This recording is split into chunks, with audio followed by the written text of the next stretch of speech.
आदाब, मैं Mohsin Shadab. News MS-29 में आप सभी दोस्तों का इस विशेष रिपोर्ट में स्वागत। साहिल की खामोशी को चीरता हुआ लेके एहतजाज का एक सैलाब, आएगा इनकलाब, आएगा इनकलाब। पहन के बिंदी चूड़ियाँ, बुर्का और हिजाब, कभी गौरी की आवाज़ बन के तो कभी सावित्री के सपनों का आगाज़ बन के, लेके अपने सीने में ये जज्बात बेबाक, आएगा इनकलाब, आएगा इनकलाब।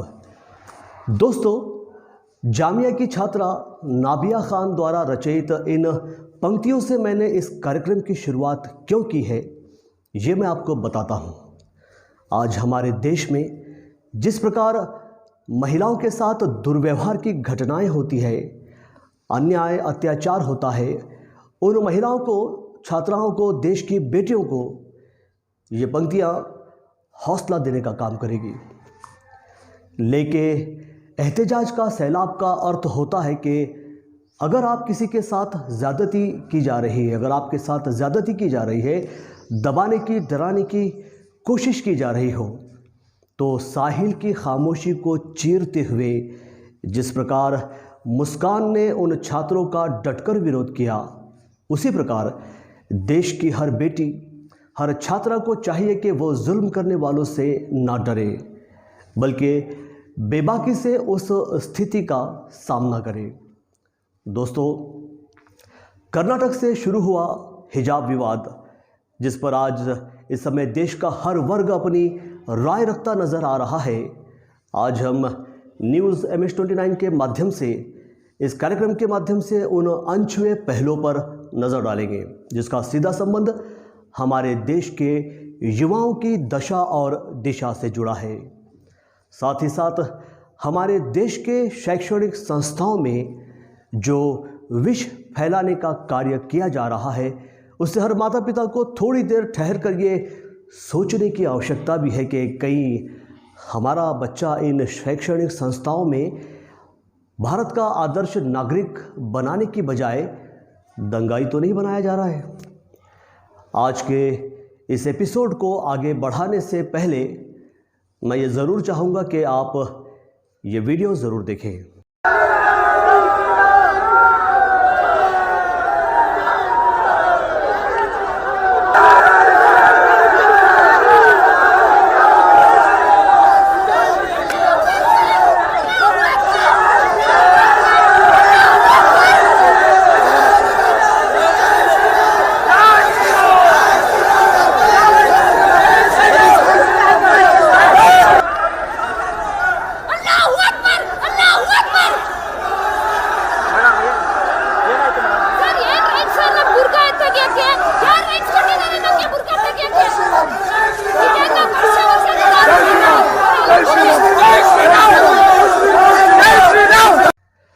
सोशल मीडिया पर वायरल मुस्कान का ये वीडियो आपने ज़रूर देखा होगा।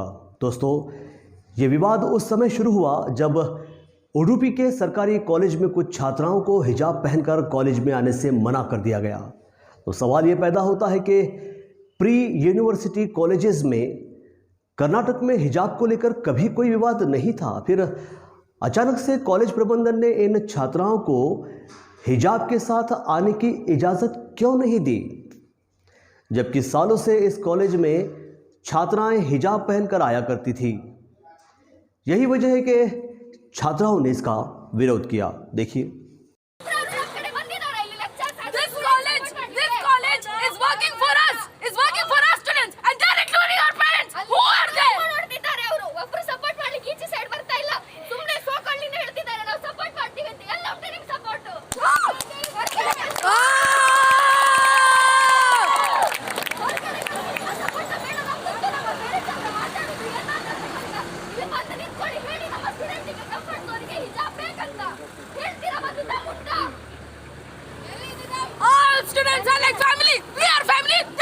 देखा आपने, कर्नाटक के कुंडापुर गवर्नमेंट कॉलेज में कैसे इन हिजाब पहनी छात्राओं को गेट के अंदर आने से मना कर दिया गया। The gates were being closed on the future of these students in Kundapur government college.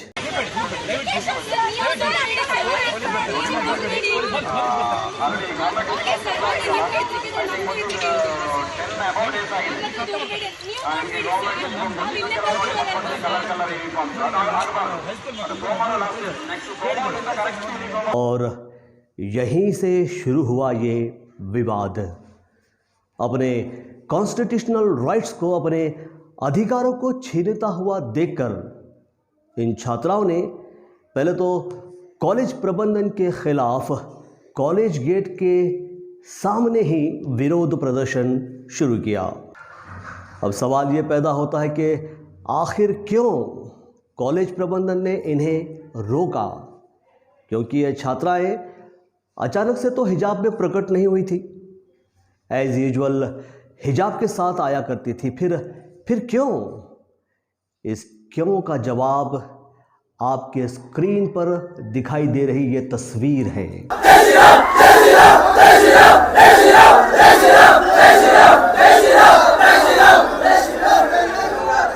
जी हाँ दोस्तों, दक्षिणपंथी संगठनों की ये तस्वीर दरअसल मुस्लिम लड़कियों के हिजाब पहनकर आने को लेकर दक्षिणपंथी संगठनों ने ऐतराज़ जताया था और हंगामा भी किया, और कुछ लड़के लड़कियां भगवा गमछा पहनकर आने लगे। कॉलेज ने उन्हें रोका, लेकिन कॉलेज प्रबंधन को हालात को काबू में करने के लिए दोनों वर्ग के छात्र छात्राओं को मजबूरन इन पहरावे के साथ आने से मना करना पड़ा। किंतु सोचने की बात यह है कि आखिर छात्रों को गमछा, जो भगवा गमछा बांटने वाले जो लोग हैं, वो कौन हैं? किस संगठन के बहकावे में आकर छात्र भगवा गमछा पहनकर कॉलेज गए और उन नौजवानों को भी लेकर गए जो इस कॉलेज का हिस्सा नहीं थे, यानी आउटसाइडर्स थे।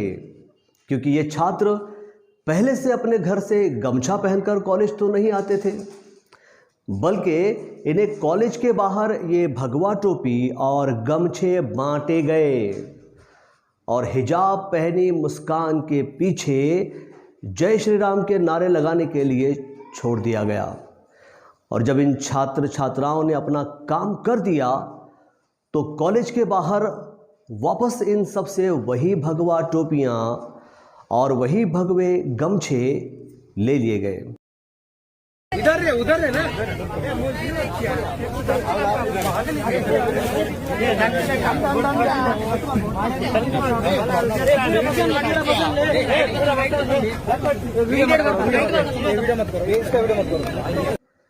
देखा आपने किस तरह एक नौजवान इस वीडियो में ये कह रहा है कि इसका वीडियो मत बनाओ, इसका वीडियो मत बनाओ, ताकि इनकी पोल न खुल जाए कि किस प्रकार नियोजनबद्ध तरीके से इनको उकसाकर भेजा गया और विवाद को शुरू करने का माध्यम बनाया गया। मुझको तो इन नौजवानों से सहानुभूति है।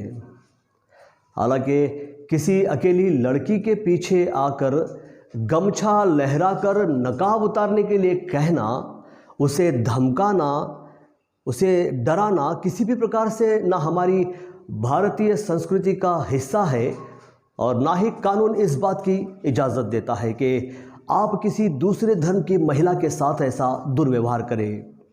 मुझे तो सहानुभूति इसलिए है कि ये नौजवान भी हमारे देश का भविष्य है। जिस उम्र में इन्हें पढ़ लिख कर अपनी पढ़ाई पूरी करनी है, उस उम्र में ये किसी संगठन के बहकावे में आकर अपने ही कॉलेज की छात्रा से बदसलूकी पर उतर आए। इसलिए कार्यक्रम की शुरुआत में मैंने कहा कि माता पिता को सोचना चाहिए कि हमारा बच्चा कहीं दंगाई तो नहीं बनाया जा रहा। किसी मुस्लिम लड़की के हिजाब पहनकर शिक्षा लेने से या वो हिजाब ना पहने इसके लिए विवाद करने पर कॉलेज की ओर से नौजवानों को कोई इंसेंटिव मार्क्स तो नहीं दिए जाएंगे ना, और ना ही इसके एवज में उन्हें नौकरियां मिल रही हैं। बल्कि इस विवाद के चलते 3 दिन, हाँ दोस्तों, 3 दिन कॉलेज बंद कर दिए गए और पता नहीं अब कब तक बंद रखे जाएंगे। ऐसे में छात्रों का पढ़ाई का नुकसान हो रहा है या नहीं? इसलिए भारतीय समाज को आगे आकर एकता दिखानी होगी, क्या भारतीय समाज हमारे देश के युवाओं की और इनके बर्बादी को इनसे बचाने के लिए आगे आएगा? इसी प्रश्न के साथ आज के लिए इतना ही। अगले एपिसोड में कर्नाटक हाई कोर्ट में चल रही सुनवाई को लेकर फिर हो गए आपसे रूबरू। तब तक मोहसिन शादाब को दीजिए इजाज़त। आदाब।